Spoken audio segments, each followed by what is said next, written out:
Ситуация, которая задела очень многих. Досмотрите это видео до конца, и вы узнаете, почему при граничном конфликте мишенями становились таджикские мечети. Подписывайтесь на наше обновление, точно будете в курсе всего самого актуального. В ходе столкновений 14 и 17 сентября на таджикско-кыргызской границе, повлекших гибель более сотни человек с обеих сторон, были обстреляны около 10 мечетей в Исфаринском и Бабаджон-Гафуровском районах. Кыргызская сторона разъяснений по этому поводу не дает. Местные жители говорят, что в исфаринских мечетях всегда многолюдно, и поэтому, скорее всего, на них были совершены преднамеренные нападения. Утром 16 сентября было совершено нападение на мечеть Махалли, Халисон, исфаринского джамата Черкух. Руководители джамата говорят, что инцидент произошел через несколько минут после того, как верующие прочитали намаз и разошлись по домам, а иначе большинство мужчин были бы убиты или ранены. Тахир Яхьёев, имам хатиб мечети Халисон, рассказывает: «Мы закончили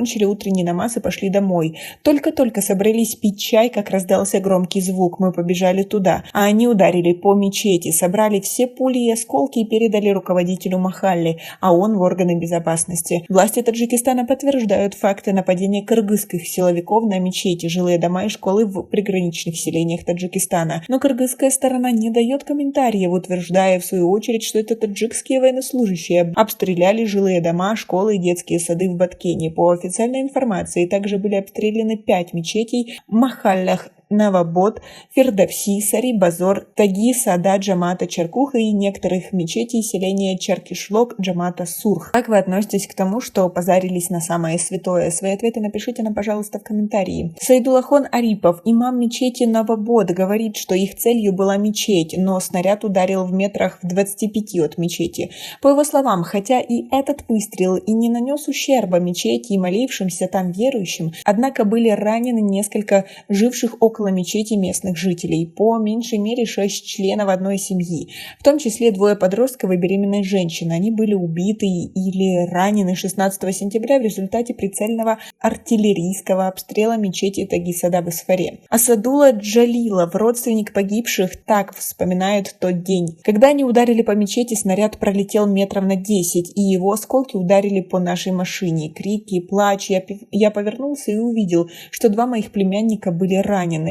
Дом Махмудовых находится рядом с мечетью Кишлака Багдари Джамаата Челгази в Исфаре, в 3 километрах от границы с Кыргызстаном. Хукмедин Махмудов, член этой семьи, рассказывает, что утром 16 сентября кыргызский снаряд ударил по его двору, в результате погибла его мать и сестра. Абдулло Мирмамадов, житель Джамата Черкух, рассказывает: «Когда я переодевался, раздался взрыв. В доме стало пыльно, а двор заволокло дымом. Потом стали стрелять по нашей крыше. Мы живем по соседству с мечетью. Думаю, их цель была мечеть, но они случайно попали в наш дом». Самым кровавым местом в Бабаджон-Гафуровском районе стала мечеть Гадайбой Джамаате Овчи-Кальячи и прилегающие к ней окрестности. Бизайнаб Бердыев, жительница Овчи-Кальячи, говорит, что ударили по мечети во время намаза Аср. Люди собрались перед мечетью, я проходила мимо. Вдруг что-то прилетело и раздался громкий взрыв. Я обернулась и увидела нескольких человек, лежащих на земле, сказала она. В МВД Таджикистана заявили, что Кыргызстан обстрелял эту мечеть с использованием беспилотника. Кыргызская сторона об этом ударе по мечети молчит. Конфликт на границе между Таджикистаном и Кыргызстаном начался 14 сентября и завершился соглашением о прекращении огня 17 сентября. Власти Таджикистана на сегодняшний день сообщили о гибели более 40 мирных жителей. В то же время СМИ сообщают о гибели 74 военнослужащих и мирных жителей. Кыргызстан сообщил о 62 погибших и около 200 раненых. Как вы относитесь к такой ситуации? Свои ответы напишите нам, пожалуйста, в комментарии. Как вы думаете, зачем они это сделали? У нас пока на этом все. Оцените наше видео подпиской и лайком. До скорой встречи.